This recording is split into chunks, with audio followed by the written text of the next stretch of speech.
My ex-wife, who cheated and abandoned our family years ago, showed up at my door with another man's kid, wanting to be a family again. I slammed the door in her face.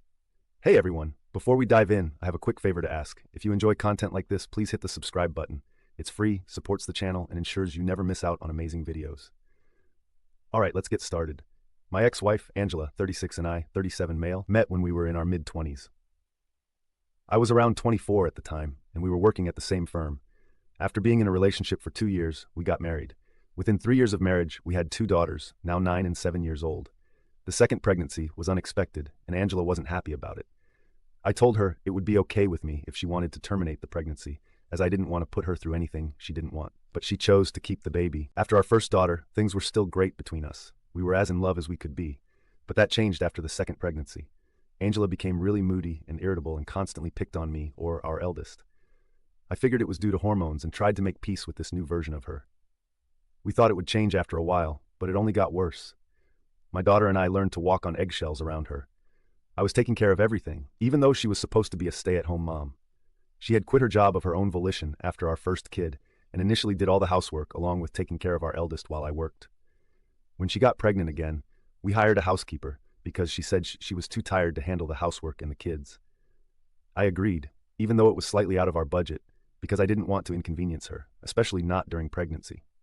I assumed she would return to looking after the house and kids once our second daughter was born. Also, let me be clear, I wasn't one of those husbands who didn't do anything around the house.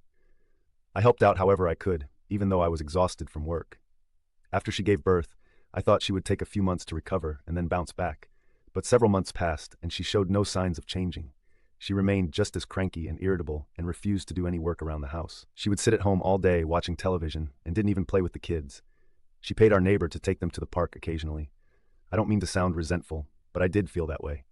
I was working day and night, and she wouldn't even do the bare minimum at home. It was also proving quite expensive to pay for a housekeeper to handle all the cooking, cleaning, and other chores, while I had to manage all other expenses and still try to save for our daughter's future. That was becoming almost impossible. So 6 months after our younger daughter's birth, I decided we couldn't go on like this and had to talk. I asked my parents to watch the girls for a day, and they agreed. I sat Angela down and told her I understood she was tired after 2 pregnancies, but I needed her help. I explained that we couldn't afford to keep the housekeeper at her current salary and asked her to return to doing at least some of the chores so we could renegotiate. She instantly refused, claiming she was too busy watching the kids and that I should start earning more instead of blaming her for our financial condition.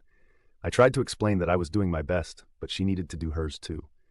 I also mentioned that she wasn't really watching the kids. They were mostly left to sit with her in front of the television all day, as the housekeeper had once told me. That was a mistake. Angela flared up and accused me of spying on her. She went on a tirade, saying she wouldn't stand for this anymore. She said she was done being pushed around and doing all the work while I did nothing but sit at a desk. She claimed it was my fault we couldn't afford a housekeeper and said it was pathetic that I had to beg her for help. She tried to twist everything to make it seem like I was the unreasonable one. The fight escalated. She called me a loser who couldn't afford to be with a woman like her, and I retaliated by calling her a lazy cow who had already failed at being a good mother, considering how scared our eldest was of her and was now failing at being a wife. That remark really got to her. She shoved me hard, and I fell back onto the coffee table, shattering the glass and injuring myself. I had to be rushed to the ER. She kept crying and apologizing, but I was done. Luckily, the injuries were only surface level, but it could have been worse. I no longer trusted Angela. I told her she had to move out. I couldn't trust her around the kids. I asked my parents to look after the girls until Angela left. For a week, she protested and said she would never let it happen again. I almost filed for divorce, but she begged for another chance. Eventually, we agreed she would go live with her parents and undergo therapy. Only when a medical professional cleared her would I consider letting her come back. Clearly, something was wrong. Happy people don't act that way, but she said she wanted to work on it. I didn't want our daughters to grow up without their mother, so I held off on the divorce and agreed to give our marriage a second shot. We started marriage counseling while living separately. Her therapist said she had been suffering from postpartum depression with severe anger issues that had escalated when she shoved me. It was a wake-up call for both of us. For almost a year, things seemed to get better. Around the 6-month mark, I allowed her supervised visits with the kids. She was slowly becoming her old self again, and I felt hopeful. But then she suddenly stopped coming to counseling sessions without explanation. She also stopped responding to me. I kept trying to talk to her, but she just said she needed space. I stayed in touch with her therapist, who assured me she was making progress. Still, I felt something was off. After weeks of being ignored, I decided to visit her at her parents' house.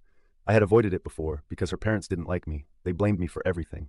Angela had told me not to visit, saying it would only create drama. But I had to know what was going on. When I got there, Angela wasn't home.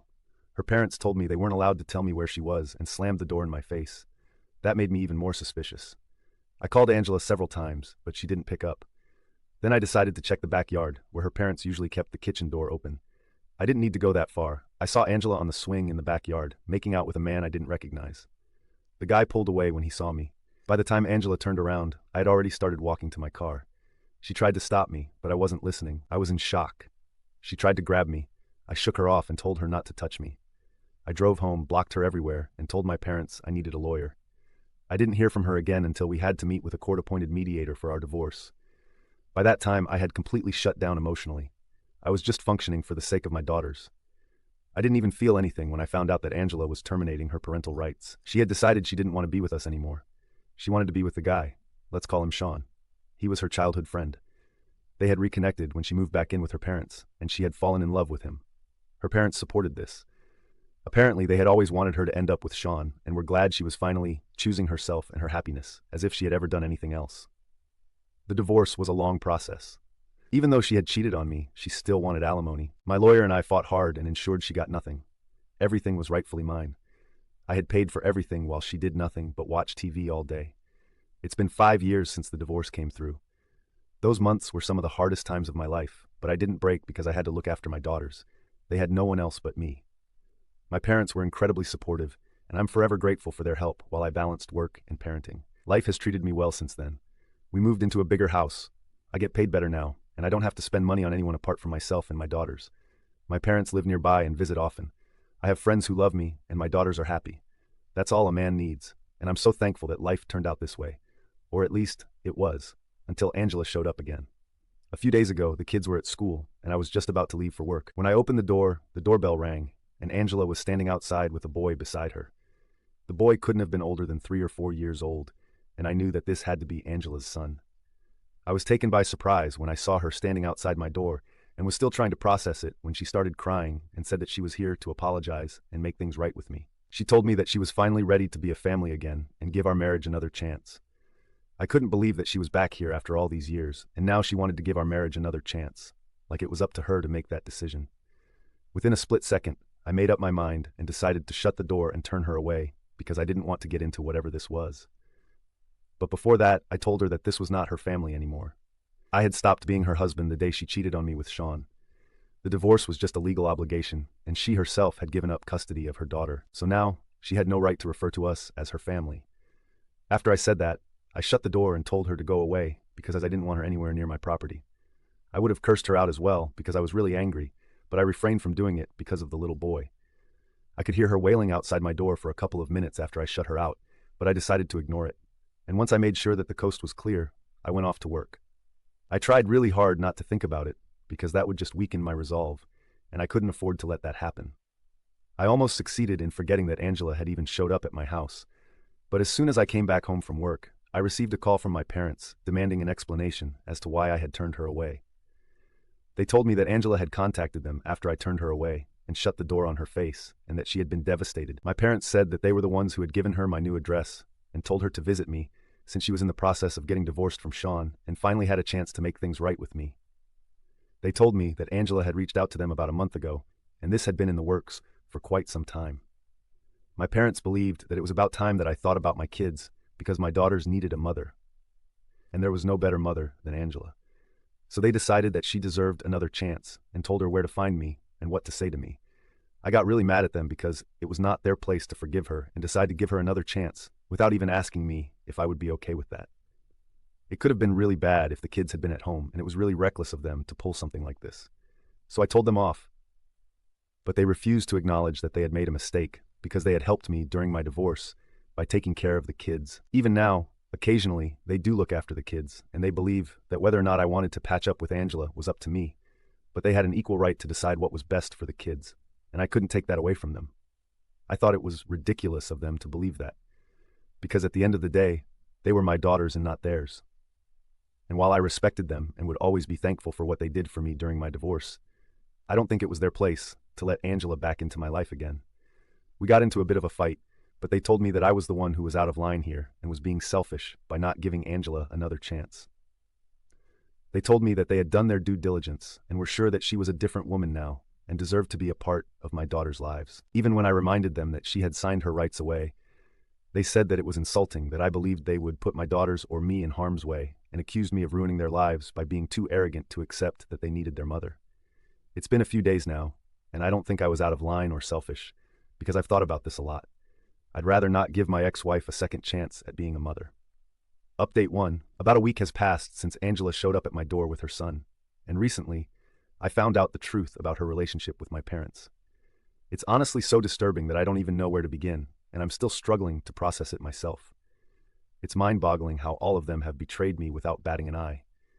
Apparently, not only were they the ones who had told her my new address, but they had been in touch with her all along. I had cut her out of my life after the divorce, but they hadn't, because they believed that she would come around at some point. They wouldn't talk much, only once a month maybe, but that was enough for me to feel betrayed. She had made Angela sign away her rights after she was served with the divorce papers, and had given her an ultimatum to either abandon her family and make a new life with him, or she could keep in touch with her kids and fight for their custody. But that would mean that she would have to leave him behind. It had been a difficult choice for her to make, according to my parents, but she ended up going with Sean to make a new family with him instead of sticking with the family that she already had. My parents said that Angela had contacted them shortly after I filed for divorce to tell them about her situation and ask them to help her because she wanted to still stay in contact with her kids. Privately, she had told them that she had been backed into a corner by both of us, and either way, she wouldn't be able to see her kids. Because I had been fighting for full custody with supervised visitation rights, while Sean had instructed her to abandon her kids altogether. Even if she did fight for custody and went against Sean, the chances of her getting partial custody were slim, given the circumstances of our divorce, and also her history of having issues controlling her temper. So fighting for custody seemed like a waste of her time and resources. There was a very real chance that she could lose both Sean and custody of our daughters in the end if she decided to fight. And that's where my parents came in. She met them in private and practically begged them to let her stay in touch with her daughters and help her out by acting as the bridge between them. She was aware that once she signed her rights away, she would not have any visiting rights, let alone supervision. But my parents would. And they planned on exploiting that. They successfully did so and fooled me for ages by going behind my back to allow Angela to meet our daughters. And they did so because Angela's situation struck a chord with them, and they realized that they couldn't, in good conscience, keep a mother apart from her kids. Stabbing their own son in the back for years, however, didn't hurt their conscience one bit. They told me that whenever I would drop our kids off at their house, they would invite Angela over and let her spend time with them. My kids never told me that they were meeting their mom because my parents would bribe them with toys and candy, so they would keep their mouths shut about this. Anytime I would ask them about what they had done at their grandparents' house, my daughters would tell me that they played games with my grandparents and their friend. I always assumed that they must be talking about my parents' actual friends, whom I already knew, but apparently that's what my parents had told my daughters to refer to their mother in case I asked them about their day. I couldn't believe that my daughters had been lying to me as well, but I forgave them because they're just kids, and also because Angela and my parents had really manipulated and intimidated them into keeping quiet. After I learned the truth from my parents, when I asked my daughters if they had been meeting their mother behind my back, they started crying and told me that they couldn't tell me because they would be punished by God if they did so.